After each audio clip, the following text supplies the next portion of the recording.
I just realized when I was preparing that talk, that's the first panorama I shot on top of the Matterhorn, sunrise, and I just realized that in this September it will be 10 years that I shot that. So I can say I'm one of the veterans of the group. Focus of my work were always kind of the mountains in Switzerland, and I also did exhibition projects for Swiss National Museum, the 360 projection. There you see the grandfather of Oculus Rift. That was 2007.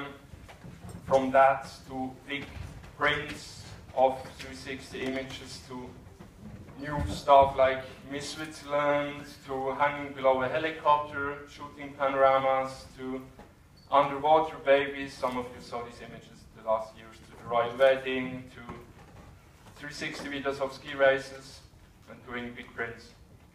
That's a meeting of Mammut. So what happened to me over the last 2 years was that I got bored somehow. Panoramic images just seemed to me flat to me, and I was not able to tell the stories that I want to tell, which was the reason for me. I came from the technical side of photography, that I went back to school, so to say, to the basics, and did second studies in editorial photography at a journalist school in Switzerland. And I'm focusing now for the next years on the topic of multimedia storytelling. My company works kind of as an image agency.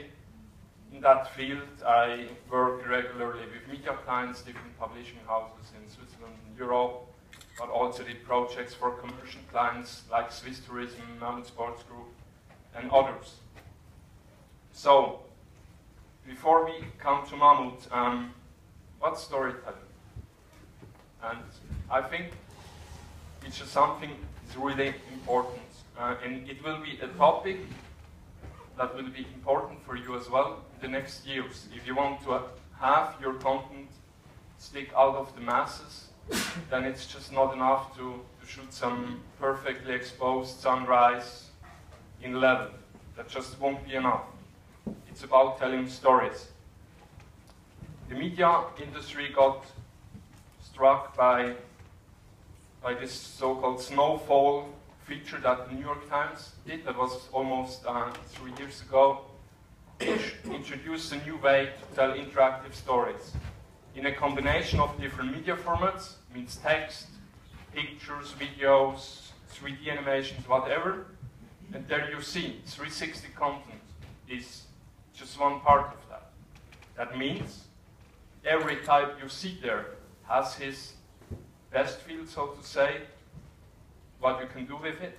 And for 360 and VR content, it's about showing locations and get this immersive experience.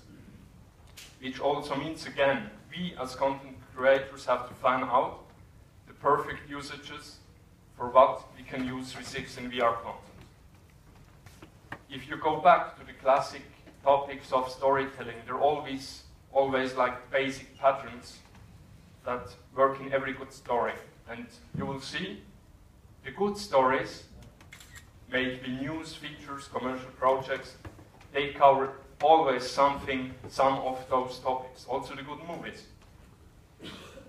In classic movies or classic written stories, we have these story curves that you start with tension, and then you have the climax and the end of the story. Usually you have this 3-act setup. And that's a common pattern you have in film, text, so why don't we use that in VR as well? Also, you have these new concepts coming up with interactive storytelling, like the linear plots, where you start at one spot and go that in a sequence to the end. And this non-linear storytelling and plots, where you just go somehow, the user can decide where to go. So, doesn't that remind you of a layout of a virtual tour? So we would have the tools to tell such new stories. For me, I think storytelling in VR means it's always about immersive experience. Being at a certain spot at a specific time, We should increase that definitely with ambient sound. That helps to increase the experience. Also, what's not used yet is adding interactive elements to a sequence, video overlays, so that you can just have in a panorama one part that is a video. You have some guy telling you something about the scene, and also combine 360 stills and 360 video and add additional elements. Might be also possible to use with such new formats as long form. And also, we should rethink how we work, which is you need to tell the story by locations, which means the user jumps from one point to the next one. There we also heard you have these different possibilities, first-person view, third-person view, and it's more like to be in a game. The user can explore a specific spot, specific space. I also think the future will be in responsive features, so that you have one story that's running on desktop, tablet, mobile, and the head-mounted displays, and also fully HTML5. That's not something that still has to develop. We already today have the possibilities to do that. You just don't see it. And it was maybe 5 years ago that the challenges were about technology. Now, the main challenge, I think, is about content and concepts. Said that, this brings me now to the main project I will be talking about. It's Mammut's Project360. It's a cooperation of Mammut, the German ad agency Heye, Grid, and my company. And it was so far the most thrilling project I've worked on. For those who don't know what Project360 is, here's the trailer.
Bravo!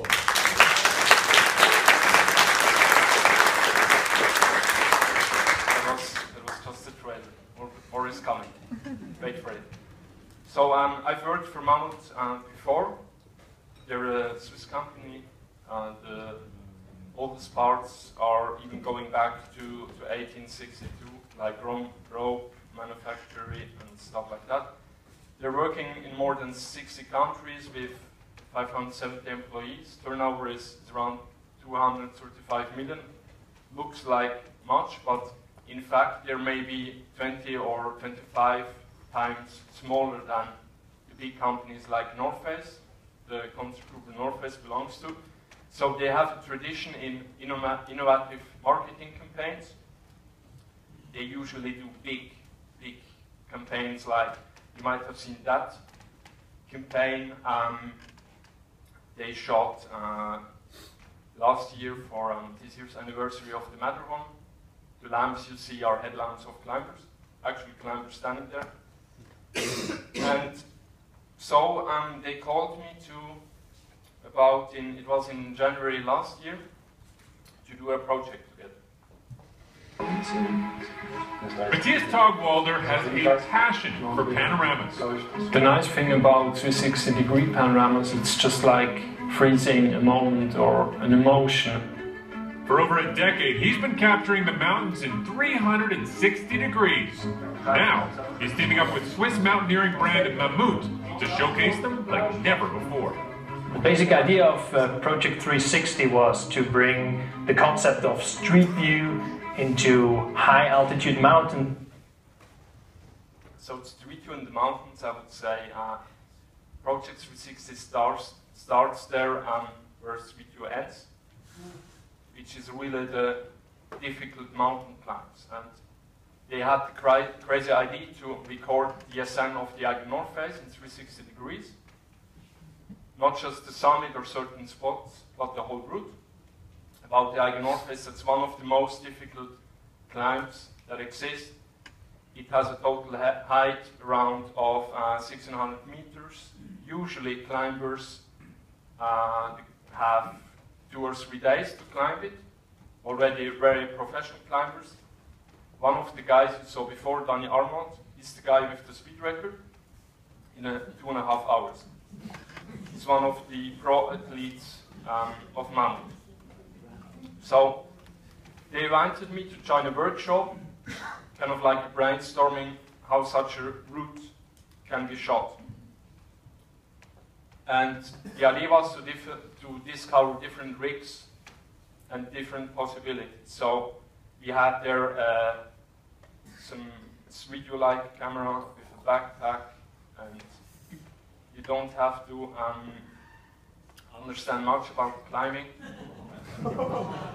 That you will see that's not going to work. So we're really talking about really serious climbing here, not hiking. And so I was brought in also to show different technical possibilities, like because I wanted also to do 360 video, like with the Freedom 360 rig, or also here you see a rear drive, where we try to simulate different distances. So the project goals were: give the user a possibility to follow the route, record the whole route, the whole ascent in 360 degrees, and important for them was to give the user the feeling of climbing. So it's about experience, immersive experience. We really had crazy ideas like using drones, helicopters, cable dollies, and all kinds of stuff, but it was immediately clear for me from my experience that it must be something on a backpack, that actually the climbers document themselves. So we put together a list of requirements, which were 2 different usages: 360 stills, 360 videos, full 360 180, including down shots. We had an environment with cold temperatures, huge dynamic range, sun, shadows. It had to be splash and waterproofs, stable, sturdy setups, and portable, even with long battery life, with shooting through days, and also easy to operate. The climbers need to climb, not to shoot, and also the problem was to develop different fallback, backup scenarios, what can happen, etc., etc., etc. So the idea was, the first proposal I might have made to them is, because we needed to record 360 stills and 360 videos, that we develop 2 rigs, so that we're also sure, in case one of the rigs did not work, that we still could do something. So I proposed them a first rig with 3 Sony A7R cameras, a CNC-made mounting plate and battery packs that had around 8 kilograms. And the second rig for 360 video with the Freedom 360 Explorer mount, the only mount available at that time, which was sturdy enough, 6 GoPros, USB battery packs. And so we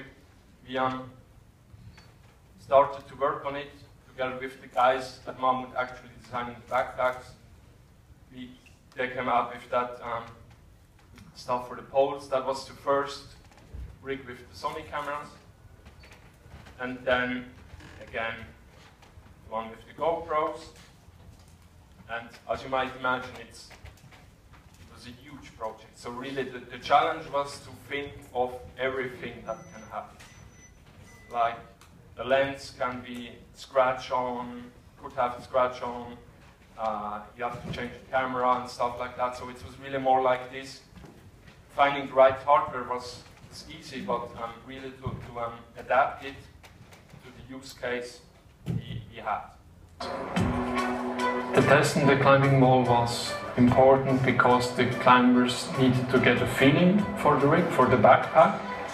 We had to see if they could actually climb with it, and also for everyone it was a good way to get a common understanding of what results the rig could deliver and also to see what was possible.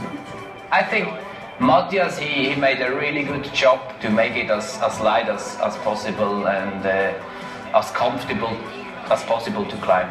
When I saw for the first time the results in the climbing hall, I was kind of relieved that the system worked, but of course it's something totally different to do it on the face of a mountain. So that was the first test we made, just to see if it was working at all, if the climbers can climb with it. And then I still was not sure, because I knew from earlier shots that the light conditions in the Eiger North Face were really extreme. Bright sunlight, shadow of the mountain. And I wanted to be 100% sure. And there's a spot where you can go up by train and then just exit in the middle of the North Face. And I went there to do 2 test shoots. That was the image of the Sony rig. And then something happened that really struck me, that was the quality of the GoPro rig. Do you see any difference? No, you don't. So the GoPro rigs almost delivered the same results that the Sony cameras did, which was then the decision for us, because you have the better perspective by being further away, that we decided to do the whole project just with the Freedom 360 Explorer mount. And I think that's really something that also tells you with your work, technology is so, it's so making a... The cube with the 6 GoPro cameras is the core of the rig. The pictures overlap, so that you can afterwards stitch them together into a 360 image. And the battery pack has a capacity of around 8 hours. We tested that in a fridge. Typical 360 panoramas need a tripod and lots of time to stop and set up the shot. Now, multiple cameras will be strapped directly onto a climber and will record the trek on the fly. I was happy to be a part of it, but I was really, it was a strange idea. It's an outside-the-box plan that also requires some big changes inside the pack. We had to reinforce the back plate of the backpack on the inside with this aluminum plate here and aluminum support for the tripod. So that was the final setup we used with a weight of around 3.5 kilograms. So, taking that into consideration, we went for the shooting to be sure that we have a backpack for a backup for the stills. We used 2 GoPro rigs for 360 stills and 1 GoPro rig for 360 video. So there were these 2 athletes climbing at the same time, a a second team with 2 mountain guides and a photographer, and one of the mountain guides had the second stills rig as backup. And then we went to shoot. The team is ready. But what about the cameras? The biggest problem was that you couldn't be 100% sure that everything would be working. Like a camera could stop working or something like that. When we climbed, sometimes it was really hard to keep the balance, especially the waterfall chimney. On both faces there is rock. If you move too fast, you smash the cameras through the rock. But of course, the whole project was really special, especially for us. When we got the cameras back, we were really actually surprised that it did work and all cameras worked as expected. The footage, it's crazy and it's really impressive. I think for everybody, also for myself, to watch it again. The panoramas, they just blow me away. It was way better than I thought it would be. So that's the results we got. We were really surprised that it did work, because if one camera stops working 100 meters before the summit, then you can skip the whole project. So those were 2 long days. I had the adrenaline rush of 1 year in 2 days. And then, here's some stats. We had around 2,700 still panoramas. The GoPros were in time-lapse mode, so recording each 30 seconds. And with a complete coverage of the Heckmeyer route, out of that we chose around 380 still panoramas and 11 360 videos. Our AirPanel did a good job with the post-processing. And then we went online mid of August last year, and we got a massive media feedback.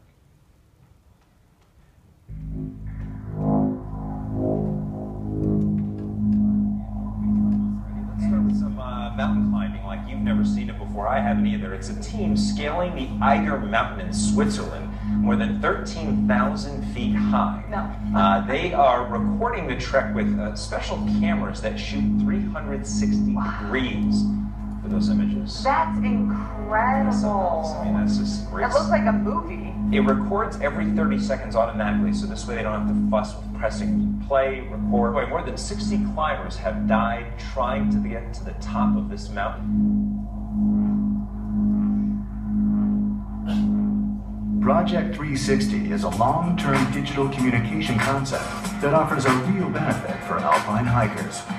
Users can follow the world's most renowned climbing routes via a kind of vertical street view. A custom camera system was developed. It needed to be lightweight, steady and reliable, without limiting the hiker's freedom to move. At the same time, it needed to shoot sharp pictures in 6 directions. The system and the software were tested over weeks in close cooperation with alpine hikers Danny Arnold and Stefan Segrist.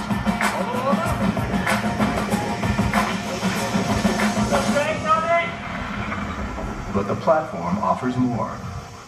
Users can navigate along the route section by section, or they can browse through detailed data about the route itself and its history, or through interviews and videos. Also, the team, technology, and featured Mammut equipment were introduced and are linked to the Mammut website. Die Eiger-Nordwand in der Schweiz ist faszinierend. Raum oder Eigenraum an der Alpen. The launch of the platform was accompanied by massive media reports. TV news, newspapers, and online blogs all around the world showed impressions of the project. With the help of Oculus Rift glasses, the 360-degree experience was also brought to life in Mammut stores and at sports conventions. But the project achieved more than just opening up new views on alpine sports. Peak by peak, Mammut evolves from a trusted outfitter to a holistic preparation partner for any mountain ascent.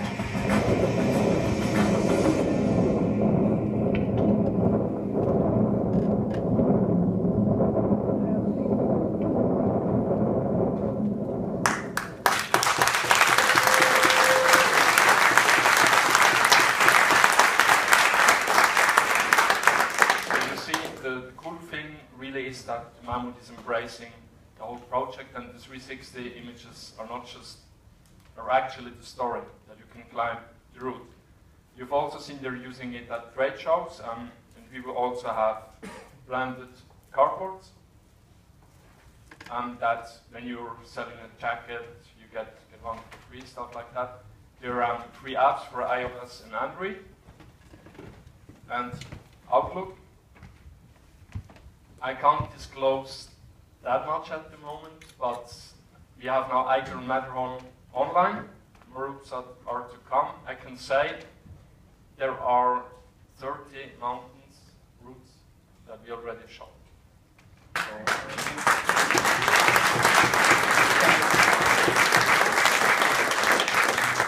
We look forward to that during the next months when they come online.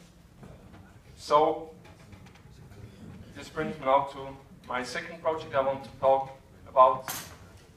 It's a work in progress, so just a small sneak peek. It's about the 150th anniversary of the first ascent of the Matterhorn.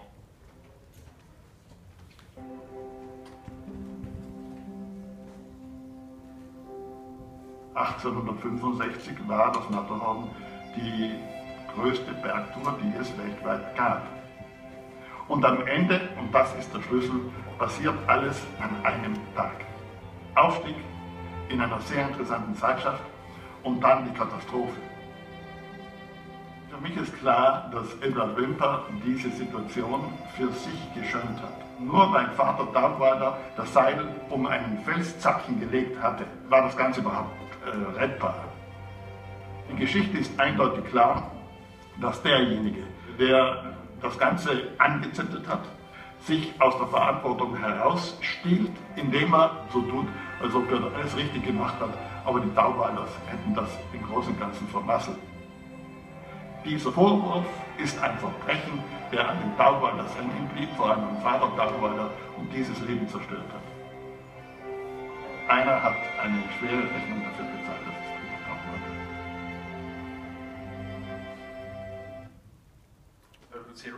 For those who don't know him, Reinhold Messner is the first man climbing all 8,000-meter peaks without oxygen, mountaineering legend.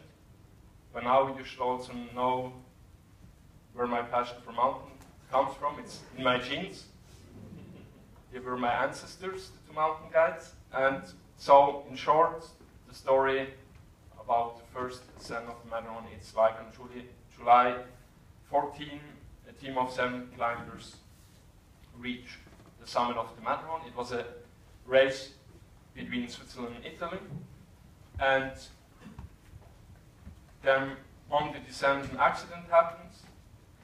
4 climbers dies. The rope breaks. Wimper and my 2 ancestors survive. And there was also an inquiry started, but all survivors were acquitted of any responsibilities.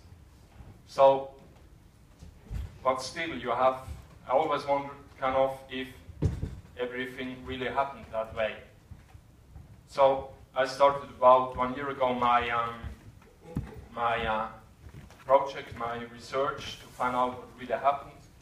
I researched the historic documents and also wondered if my ancestors somehow someone told their version of the story. What I found out then is I first photographed some of the original items or additional documents, where I also found new documents that show different parts of the story. And this whole project is now will be going online in the next months over several channels. There will be magazines and newspapers, paper articles, including an exclusive story in the Stern magazine, German magazine.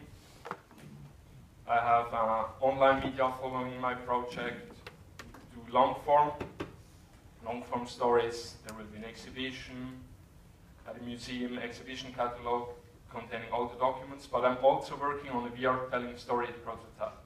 And if you now take one step back and take this example this story as an example, what we can tell, then you will find out that you can't tell the whole story with VR, but you can maybe show the summit view, you can revisit historic locations with additional information about each location, and also I trained the last half year also to be fit enough. We plan to go the second half of June to climb the Matterhorn again, return to the site of the accident. And if you take a VR panorama there, then you have a journalistic dimension in the image, and the image is it's not just a gimmick, it tells a story. And we're also working now on trying to tell related stories to that by locations, so that you have maybe you're in the middle of a mountain wall and mountain guide tells you about his job, and so on and so on. But it's still work in progress, so stay tuned. If you're interested in that project, you can do that on my website. There's also currently a crowdfunding campaign running to finance the exhibition catalog. So if the topic interests you, that might be a chance for you. So thank you very much for your attention. And more information on our website.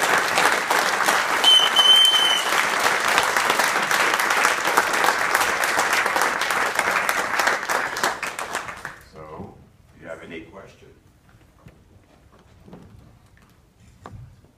Matthias, thanks for your effort that you made to deliver in our audience the very best content experience. Thanks a lot. And I have a question about how do you manage the large amount of data? So when you record 8 hours along the road, we don't have a car that can store that much content. And you know, you have images, you have videos, you have 900 gigabytes videos. How do you have a system to manage so much data? So we redefined that in advance. We had 2 rigs, like the stills, which were just photos. And there I did initially a bad stitch of all the images, then sorted out the bad ones, and then kind of got that down around 400 or 500 images that we then actually post-processed, and from that we selected. And the images it was not that many data amounts that you had. And for the videos, we decided in advance on which spots to produce 360 videos. So that was not running all the time, just on selected positions of the route. And like that, we already had some pre-selection, and then later on in post-processing, you could refine that. I have a question. Do you work together with marketing company or communication company? Actually, in this project, it was like that I've worked with Mammut a few years back before, and did that whole print in their meeting room and stuff like that. And for this project, it was Hey, the German marketing company, approaching Mammut. Let's do this concept together. But like it is, usually they don't have a clue about how to do it. So they did not really know about 360 content and stuff like that. And this is where Mammut was reminded the guy there, okay, we worked with Matthias, and then they asked me to jump, and it just went on like that. Matthias, you just mentioned that you switched from time-lapse photos to video. So did the climbers actually make that change? No, we had 2 types of rigs. So 2 times stills, time-lapse, and 1 rig just for videos. And time-lapse went the whole duration of the climb. It recorded all 360 seconds, all 30 seconds. No, 30 seconds, and then the videos, they just had the Wi-Fi remote. They started the cameras before climbing a specific section, and then stop it again, and so on and so on. So you had 3 climbers with camera rigs? Yes. Oh, okay. Yes. One So was the, just yeah, certain spots. exactly. The video. Okay. So the 2 climbers, they were athletes. They had 1 still, 1 video rig, and then we just had with a second team, if in any case something could go wrong, that we had a second which we don't use. Matthias, first of all, congratulations with this amazing result. Fantastic. I have two questions. First of all, were all the communication goals that were predefined, were they achieved? Yes or no? And which one were not achieved? That's one question. Other question is, what was your biggest personal achievement in this project? I think they did not really define too many communication goals in advance, but as they told me, it was the project with the broadest media feedback that they had so far, because it really was something new, and yeah, it was huge from Discovery Channel. The video bits you saw were out of a report that the Discovery Channel made, up to Indonesian TV, to really worldwide. So it was even hard to get track of the different coverages. And yeah, and I think what really struck me is how the GoPros really outperformed the other rigs, and that's really something also for us as photographers. If you want to ensure that you can survive the next new technologies coming up and things like that, then you really have to focus on content, because I think it will be a question maybe of 2 or 3 years. Then you have cameras shooting perfect 360 spheres in HD, and if you're now just a camera operator, not actually creating content, just pushing a button, I think it will be getting more difficult to survive and make a living out of that. Yeah, great project. I have 2 questions. One is about sound recording, because obviously you didn't record sound from the GoPros, right? You had the second. And the other one was, it's interesting to see that most of your videos, to talk about the project and present the project are from regular video. Was there like a conscious choice on how to communicate about this project, the 360 versus the regular videos? No, it was like, well, the second question first, it was like that with such projects, I mean, in the end, it's free advertising for Mammut. So they think through the media coverage they get free advertising, which means that lots of the making of footage, you're producing that in advance and provide it to the media out of it. So there was some kind of material there out of which the media companies did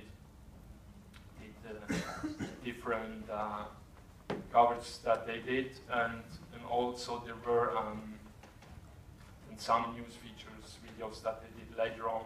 The last one with the media feedback was a video that the ad agency did about the project.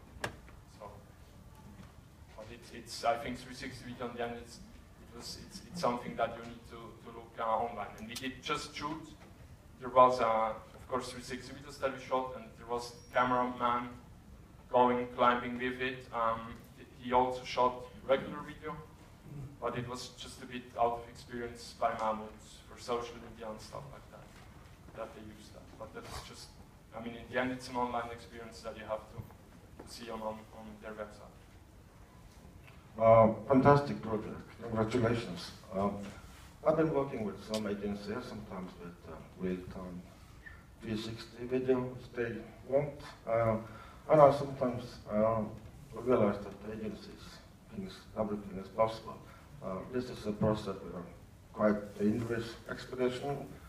Extra equipment make it more dangerous. How was the process with the agency and the expectations and everything they wanted and what you knew was possible? Yeah, I think what's really important, what was really important for that project, and I made really from my experience sure that everyone was clear this is pioneering work we're doing. It might work, it might not work. It was really a 50-50% chance, and you really had to make sure there that everyone knows exactly that it's something new. And at the same time, also in the end, the climbers then also said, well, you really need to climb in the end. So really reduce it to the absolute minimum of work that they have to do, of things that influence them, like the ad agency. Then one time they called me, it would be a good idea if we could have, during the climb, a 360 live feed out of the face and push that to social media. Yeah, but then again, yeah, even, well, I checked it was even not also a problem of transmitting the video signal. Anyway, but yeah, but then also, then in the end, the climbers have to decide it's about security, and it's really, that's the top most difficult climbs that you can do, and so it's really all about security. That comes first, then everything else. Thank you. That was amazing. Thank you, Matthias. I like these projects that require planning and all these, you know, long equations that you need to manage to be sure that you end up with something at the end. So we're going to have these. It's 3 branded cardboards for the. So we're going to draw them tomorrow. Come on, stay calm, please. Tomorrow